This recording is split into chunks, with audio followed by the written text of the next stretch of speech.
बदललेला नाही आहे अजून. त्यांना अण्णाभाऊ साठेची जयंती आहे, कुठे जेवण भेटत आहे का, कुठे काही होत आहे का, फक्त एवढ्या गोष्टीची माहिती आहे पण त्यांच्या विचाराची माहिती नाही. जर का अण्णाभाऊ साठे 1.5 दिवस शाळेमध्ये गेले आहेत तर ते इतक्या त्यांनी कादंबऱ्या लिहिल्या, इतकं मोठं त्यांनी नाव कमवलं. जर का अण्णाभाऊ साठे शिकले असते तर मातंग समाजाला दुसरं बाबासाहेब आंबेडकर मिळाला. आणि हा जो समाज इथे आहे, आज ह्या स्तरावर आहे, तर याची जी लायकी आहे ती खूप मोठ्या स्तरावर झाली असते. हे मला भाषण देता येत नाही आणि समाजाबद्दल खूप बोलताही येत नाही, पण माझं एवढंच म्हणणं आहे की प्रत्येकाने थोडं कमी घरामध्ये हे करा पण आपल्या मुलांना शिकवा. आता ह्या नाईकताई आणि या ताई माझ्याकडे आल्या होत्या सर्वे करायला की मातंग समाज लुप्त होतात, मातंग समाजाची मुलं शिकत का नाही, तुम्ही गरीब आहात का? मी म्हटलं नाही, आम्ही बिलकुल गरीब नाही आहोत. आमच्याकडे कार आहे, आम्ही बंगल्यात राहतो, आमच्याकडे एलसीडी आहे, फ्रीज आहे, हे आहे. शिक्षणासाठी पैशाची आवश्यकता नसतो. जरी कितीही गरीब असला तो शिकू शकतो, पण त्याच्यामध्ये मनापासून शिकण्याची इच्छा असली तर तो शिकू शकतो. पैसा महत्वाचा नाही, महत्वाची इच्छाशक्ती आहे. आणि मी माझ्या समाजातल्या सगळ्या लोकांना ही विनंती करतो की आपल्या मुलांना शिकवा आणि चांगलं घडवा. आपण याची त्याची तुलना समाजाबद्दल करण्यापेक्षा आपण काय आहो, आपण आपल्या मुलांना काय बेटर देऊ शकतो, चांगल्यात चांगलं घडवू शकतो का, याचे विचार प्रत्येक आई वडिलांनी केला पाहिजे. आणि ह्या समाजाला सगळ्या समाजासारखा मान मिळाला पाहिजे. जर का अण्णा शिकले असते तर आज ही स्थिती, जी समाजाची स्थिती आहे ती स्थिती नसती. खूप सुंदर हा समाज झाला असता. आणि मी एवढे बोलून आपले 2 शब्द संपवतो. धन्यवाद.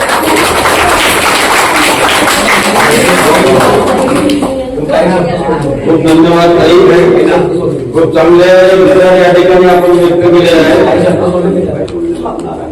अण्णाभाऊ साठे, आपण मी गोष्ट म्हटली की अण्णाभाऊ साठे जर शिक्षित झाले असते तर बाबासाहेबांच्या जास्त हे झाले असते. बाबासाहेब अण्णाभाऊ साठेंकडून त्यांना प्रेरणा घेतली आणि म्हणूनच अण्णाभाऊ साठेंमध्ये आपले गुरु मानत होते. आणि बाबासाहेबांनी एकच आपल्याला शब्द दिला होता, शिका, संघटित व्हा, संघर्ष करा. ते आपण बाबासाहेबांचे, अण्णाभाऊ साठेंचे ते शब्द पूर्ण करू शकलो नाही, परंतु आताही वेळ गेलेली नाही, आताही आपण ते करू शकतो. त्याच्यासाठीच आपला हा प्रयत्न आहे की सगळ्यांनी शिक्षित व्हा, संघटित व्हा.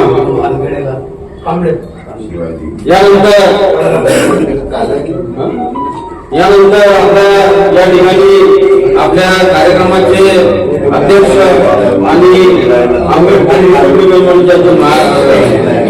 राष्ट्रीय अध्यक्ष माननीय नारायणजी पाटील साहेब आपल्याला संबोधित करतील असे मी त्यांना विनंती करतो.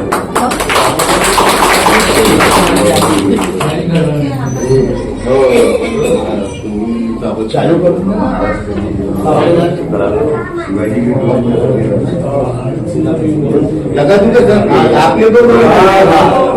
लगा तुझे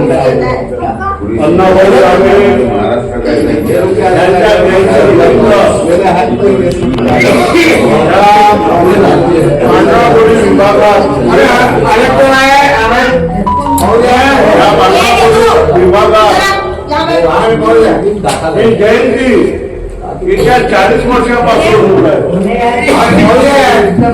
आणि ह्या जयंतीचा मान त्या विदर्भातच नव्हे महाराष्ट्रामध्ये जर प्रथम कोणाला जात असेल तर त्या पांढऱ्या मुलीला जात.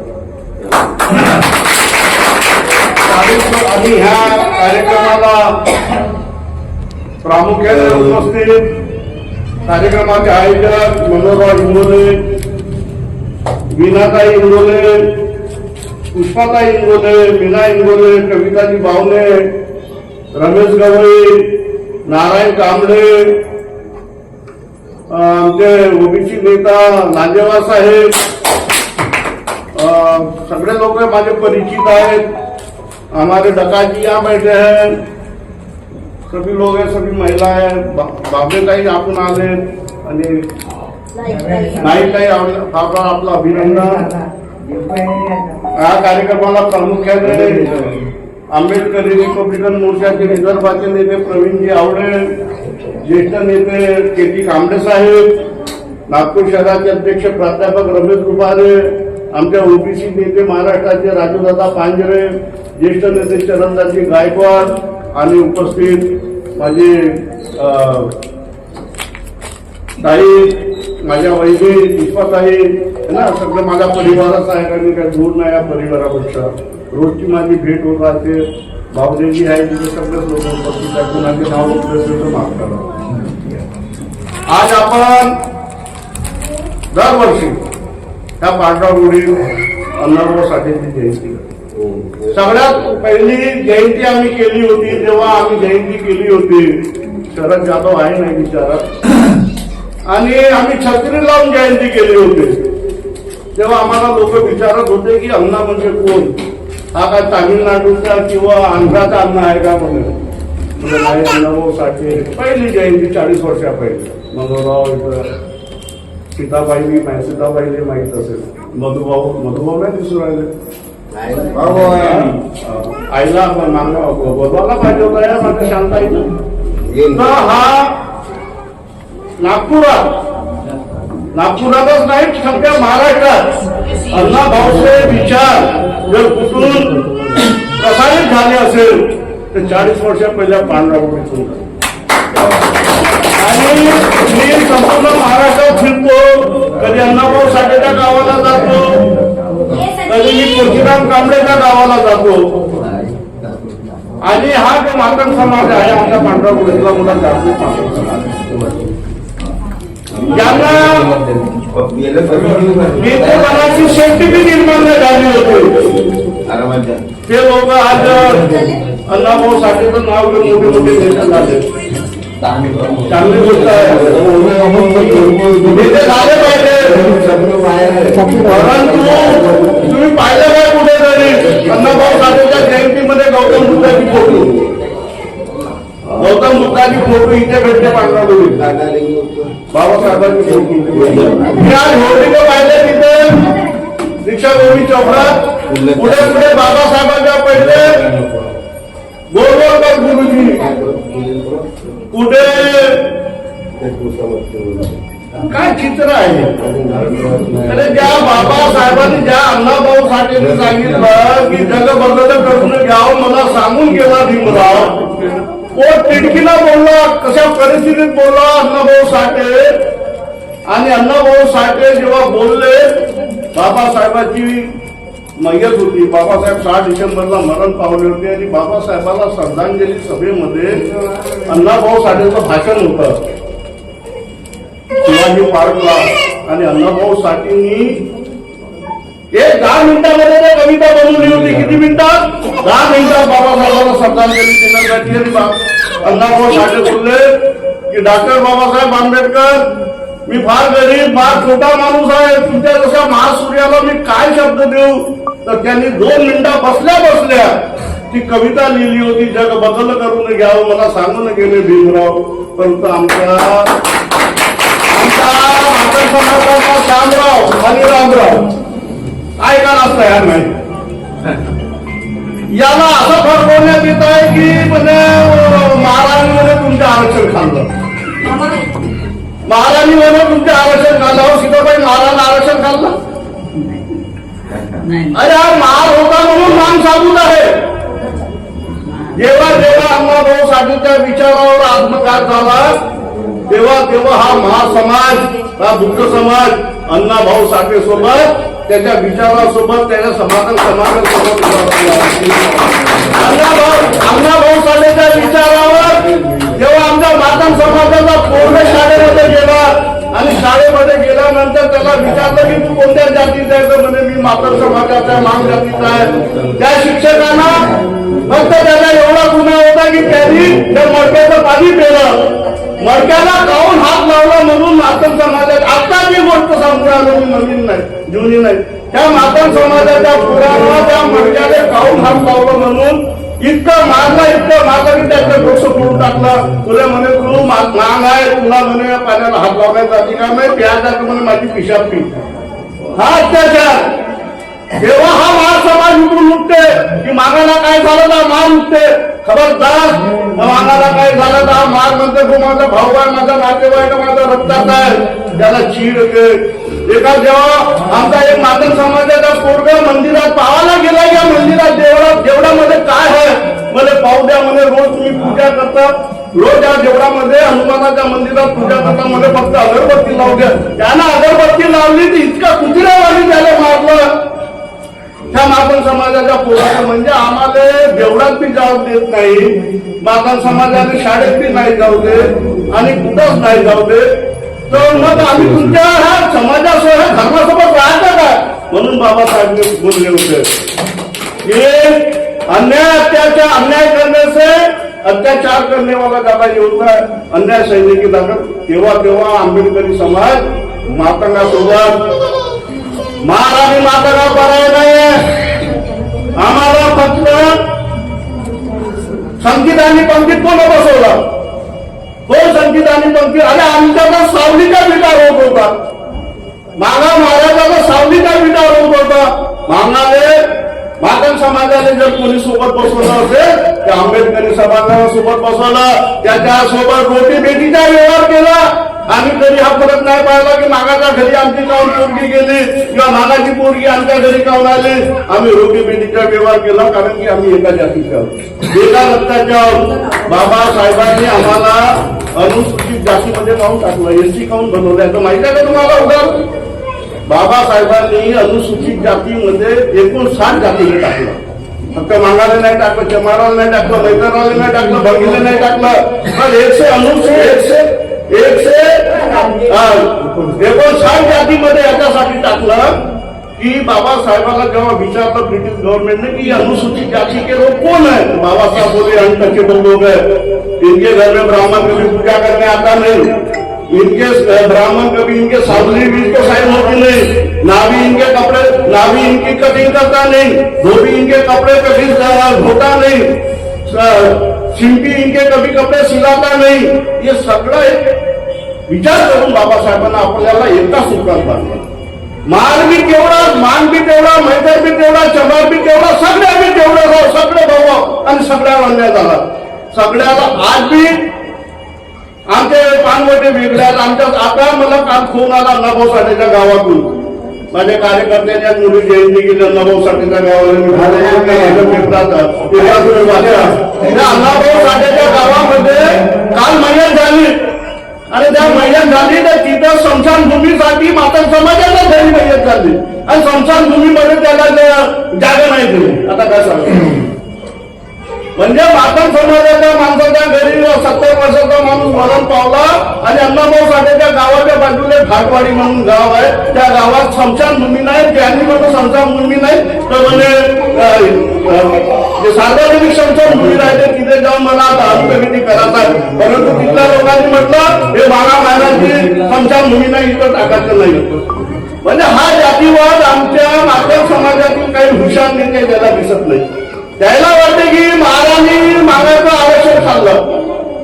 कोणतं आरक्षण खाल्लं म्हणून तुमचं? सीताबाई कोणतं आरक्षण खाल्लं? अरे बाबासाहेबांनी म्हटलं तर तुम्ही शिका, ठीक आहे आम्ही शिकलो, पण आमची बी जबाबदारी आहे की आमची जबाबदारी हे राहिली की आमच्या नेत्याची जबाबदारी राहिली की आम्ही मातंग समाजासोबत बसलो नाही आणि मातंग समाजाला समजून सांगितलं नाही. आज मातंग समाजाला जो शिकत आहे ते कशामुळे शिकत आहे? बाबासाहेबांनी भारतीय संविधान दिलं म्हणून शिकत आहे. आम्हाला पाणी पिण्याचा अधिकार नव्हता.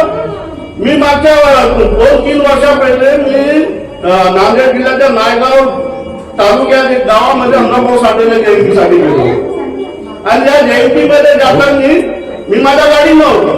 मला वाटलं की मला चला, एक बाई मला दिसली, 2 लेकरं होते तिच्यासोबत. तिने मला हात दाखवला, म्हणे साहेब म्हणे तुम्ही कुठं चालले? तर मला बाई म्हणलं तू कुठं चालले? तर म्हणे मी अण्णाभाऊ साठेची जयंती आहे म्हणे, त्या जयंतीला कार्यक्रमाने आलो. तर म्हणलं बाई एकटी महिला आहे, आमच्यासोबत सगळे माणसं बसले आहेत. तर मी म्हटलं तुला आम्ही आमच्या गाडीत बसू शकत नाही, आमच्या गाडीमध्ये जागा नाहीये. तर ठीक आहे म्हणे तुम्ही राहा म्हणे, मी घेतो.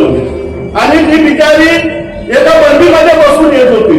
आम्हाला दिसली त्या बंडीमध्ये बसताना. त्या बंडीवाल्यांनी चांगला सुशिक्षित पोरगा होता, कुठून तरी शहरात आला असेल, त्याची पत्नी त्याच्यासोबत होती, बंडी चालत होता तो. तर त्याला शौक असेल बंडी वगैरे चालत, त्या शहरातून आला असेल. तर म्हणजे तुझं बंडी मधून येत होती बसून, तुम्ही अचानक कशी काय उतरली? त्या भविष्यानं म्हणे जाब विचारली म्हणे. मी सांगितलं म्हणे तू कुठे चालली? तर म्हणे मी सांगितलं की मी अण्णाभाऊसाठी जयंतीला चालली. तर तू म्हणे माग यायची आहे. मी म्हणलं म्हणजे माग तो तवाच मला बंडीतून उतरवलं म्हणे, आणि बंडीतून खालता उतरवलं म्हणे आणि सोडलं म्हणे. तुला तो कोण होता? त्याला ओळखतो म्हणे मी, हो त्या पाटलाच्या पूर्व म्हणे, त्याच्या बारात पण मी केलं म्हणे, त्याच्या बारात पण माझ्या हातातून झालं म्हणे. आणि तो शहरातून शिकून आला आणि मला म्हणतो म्हणे मागवाय म्हणून. आणि जर मला माहित आहे तर म्हणे या हातात त्याला लहानपणी त्याला आपण टाकतो. म्हणजे हा जातीवर आजपत नाही गेला, साधी गोष्ट नाही आहे. परंतु काही चुके रुस्तम आपल्यामध्ये त्याला नेत्या बनण्याचा शौक बनलेला आहे. ते महाभागामध्ये झगडे लावत आहे. बरं लक्षात ठेवा, हा झगडा भारी पडणार नाही. जर महान जर वेगळे झाले ना, मग तुमच्या कोणी नाही आहे. अरे तुमची सावली त्याला सैन्य नाही होत, तो तुम्हाला खरं दादा बसवणार आहे का? तुम्हाला फक्त राजकारणासाठी महाभागामध्ये झगडे लावण्याचा प्रयत्न आहे, आणि असे प्रयत्न तुम्ही हाणून पाडा. हीच कधी अण्णाभाऊला श्रद्धांजली आहे. अण्णाभाऊ साठे हा वेगळा माणूस होता. बरं फार दुःखदायक जीवन होतं त्याचं. त्यांनी संपूर्ण जीवन आपल्या दुःखामध्ये कापलाय. अण्णाभाऊ साठेच्या वडील जेव्हा अण्णाभाऊ साठेला घेऊन मुंबईकडे निघाला, बिनानं सांगितलं की दीड दिवस शिकला म्हणून. जेव्हा शाळेचा मास्टर आला त्यांनी डोकं फोडलं. त्याच्या बापाला वाटलं की मास्टर आता माझ्या पूर्ण घराला मारून टाकाल, म्हणून तो आपल्या पोराला घेऊन शंकरला आणि तुकारामला घेऊन, दोन भाऊ त्यांना भाऊ सांगितले, त्याला घेऊन जातो. पहिलं निघाला सांगलीवरून माटेगाव 400 किलोमीटर आहे. आणि बाबून जेव्हा त्याचा वडील अण्णाभाऊ साठेला माझ्या पोराले मारतील म्हणून तो बिचारा पैदल घेऊन निघाला मुंबईकडे. आणि काय अवस्था असेल त्या लहानशा अन्नाची, कशा अवस्थेमध्ये आला असेल तो मुंबईला. आणि मुंबईमध्ये आल्यावर बी त्याला काय सुख मिळालं काय? नाही सुख मिळालं. त्याच्या जीवनात दुःखाशिवाय काही नव्हतं, दुःखाशिवाय काही नव्हतं. मुंबईला येता कल्याणाहून मुंबईला कोणी जात असेल तर आपल्याला कल्याण लागते, आणि कल्याणमध्ये फार मोठा बोगदा आहे. आणि त्या बोगद्यामध्ये तेव्हा काम सुरू होता रेल्वेचा, आणि तिथे अण्णाभाऊ साठेचा वडील त्या बोगद्यामध्ये आपल्या लेकराच्या पोटाच्यासाठी काम करत होता. आणि सोबत अण्णाभाऊ आणि शंकर, तुकाराम आणि शंकर दोघेही काम करत होते. एक दिवस काम करता करता त्याच्या वडिलाला हातामध्ये छाले आले, एवढा मोठा पहाड फुटतानी. आणि ते पहाड फुटतानी त्या दिवशी त्याचा वडील काय म्हणते अण्णाभाऊला? अण्णाभाऊ म्हणते बाबा आज स्वयंपाक केला नाही का? स्वयंपाक केला म्हणे मी, परंतु अण्णा तुला मी माझ्या हाताने जेवण देऊ शकत नाही, कारण की माझ्या हाताला फोडे आलेले आहेत. आणि फोडे पाहून अण्णा म्हणाला की बाबा येते म्हणतात की हे धरती शेष नागावर आहे. तर तेव्हा थोडूसा 10 वर्षाचा अण्णा काय म्हणते, बाबा धरती शेष नागावरती काही नाही आहे. तुम्ही एवढं पहाड फोडला, एवढे मोठे दर्जा एक बी नाग नाही दिसला म्हणे इथं, कुठला शेष नाग आहे म्हणे. अण्णा म्हणून 4 वेळेस म्हणते 10 वर्षाचा मुलगा, दादा हे धरती तुझ्या हातावर आहे, हे धरती कष्टकऱ्याच्या हातावर आहे, ही धरती नागावर वगैरे काही नाही. की मी पाहिलं म्हणे की नाग दिसलं.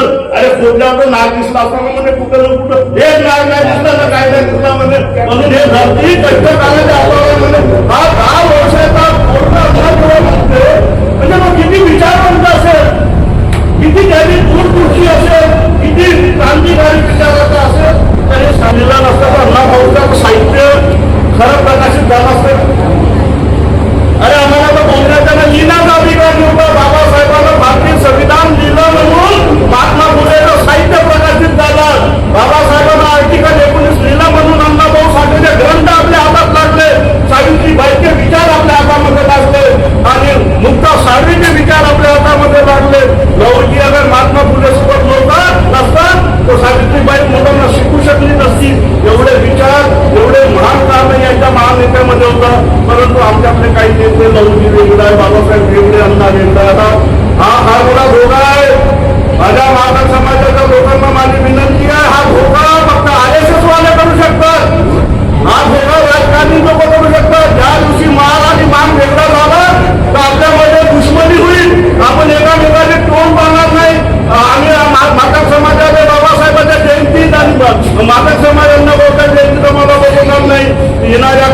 सावध राहणं आवश्यक आहे.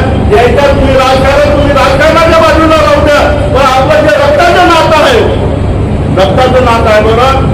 अरे आम्ही महाग कोंपाल होतो, आम्ही कोणती कापत होतो, ढोरं कापत होतो, काही वाईट वापरू नको घ्या. आम्ही आमच्या इतिहासात आम्ही ढोरं कापत होतो आणि ढोर कापताना ठीक आहे आम्ही कनेक्टी वलिंटी जे असली माल होतो आम्ही खात, तरी आम्ही माता समाजाला आवाज होतो. हे कसं काय ते म्हणा घेऊन समाजावर आम्ही जे बोलू द्यायला आम्ही पण कधी त्याला उपाशी नाही ठेवलं. आम्ही म्हणलं तुम्ही काय आम्ही खातो, अशी आमची परिस्थिती होती. पण बाबासाहेबांच्या कृपेनं आम्ही ते ढोरं कापणं बंद केलं. परंतु याचा अर्थ नाही की ते अवघ्याला आताही आम्ही ठेवलंय. ढोरं कापणं आम्ही बंद केलं, परंतु ते राफ्या आताही आमच्या जवळ आहे. आणि जो आमच्यामध्ये फूट टाकल त्या राफ्या आम्ही बी घरी सांभाळून ठेवलेला आहे. सगळं काही करू शकतो. पण महाराष्ट्र समाजामध्ये आणि आंबेडकरी समाजामध्ये जो फूट टाकेल त्याला आंबेडकरी रिपब्लिकन मोर्चा कधी माफ करणार नाही, एवढं बोलतो. आणि इथे माझे 2 शब्द समाप्त करतो.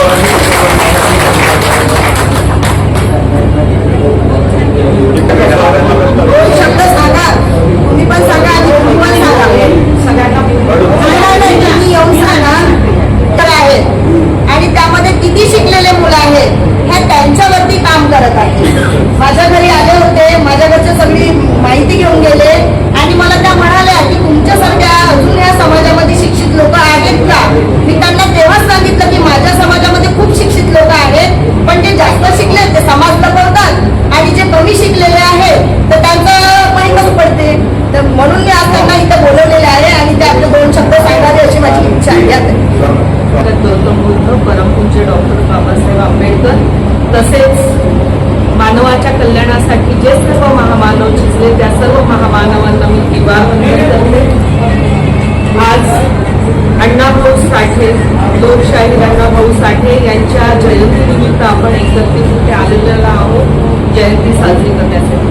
आजच्या कार्यक्रमाचे अध्यक्ष, प्रमुख पाहुणे आणि उपस्थित सर्व बंधू आणि भगिनींना मी सुगंधा खांडेकर जय भीम करते. अण्णाभाऊ साठेंची जयंती आपण साजरी करतो म्हणजे काय करतो, जयंती म्हणजे नुसतं एक कार्यक्रम नसतो किंवा उत्सव नसतो, तर त्या व्यक्तीच्या जे काही गुण आहेत, जे काही त्यांचे विचार आहेत ते विचार आपण स्वतःमध्ये आत्मसात करावे याच्यासाठी आपण जयंती साजरी करत असतो. ताईंनी म्हटल्याप्रमाणे जेवणाचा प्रोग्राम किंवा उत्सव हा दुय्यम भाग आहे, पण त्यांचे विचार आत्मसात करणं, त्यांनी सांगितलं त्या विचारांवर चालणं हेच आपलं जीवन आपल्याला सुरक्षित बनवू शकते. लोकशाही अण्णाभाऊ साठे जे होते, ताईंनी सांगितलं 1.5 दिवस शाळेत गेले तरी पण त्यांच्या नावावर 35 कादंबऱ्या आहेत. त्यांनी नॉवेल्स, कादंबऱ्या लिहिलेल्या आहेत. त्यांची फकीरा नावाची कादंबरी आपण आवर्जून वाचावी असं मला वाटते. त्यामध्ये त्यांनी वंचितांचं जीवन काय असतं, दलितांचं जीवन काय असतं, कसं त्यांना भेदभावात जीवन जगावं लागलं आणि कसे कष्ट सहन करावं लागले त्याचं सुंदर वर्णन केलेलं आहे. हे आपण याच्यासाठी वाचलं पाहिजे. लोक म्हणतात की दलित शब्द वापरू नका किंवा दलित साहित्य दूर करा. दलित साहित्य कधीही दूर करून चालणार नाही, कारण की ते आपल्या जीवनाचा आरसा आहे. प्रत्येक समाजामध्ये परिस्थिती बदलत असते आणि बदलत्या परिस्थितीचा अभ्यास हा साहित्यातून होत असतो आणि अण्णाभाऊ साठे हे सर्वात मोठे साहित्यकार आहेत. त्यांच्या लिखाणात आपल्याला तत्कालीन परिस्थिती समजून येते. अण्णाभाऊ साठे हे कामगारांचे नेते होते. कामगारांचे नेते असल्यामुळे आताच दादांनी आपल्याला सांगितलं की त्यांनी म्हटलं आपल्याला काय वाटतं की हा देश, आज जो आपला भारत देश आहे, हा देश काही मोठमोठ्या उद्योगपतींच्या पैशांवर चालणारा नाहीये. मोठे मोठे उद्योगपती आपला देश चालवत नाही, तो देश चालतो आपल्या इथल्या कामगारांच्या जीवावर. आणि अण्णाभाऊ साठेंनी हेच सांगितलं होतं की हा जो देश आहे हा शेषनागाच्या डोक्यावर नाही, तर तो कामगारांच्या महिलांवर अवलंबून आहे. त्याच्यावर हा देश चालतो. हे खूप मोठं सत्य आपल्याला अशा लिखाणातून पुढे येत असतं. म्हणून मला असं वाटतं पुढे चालून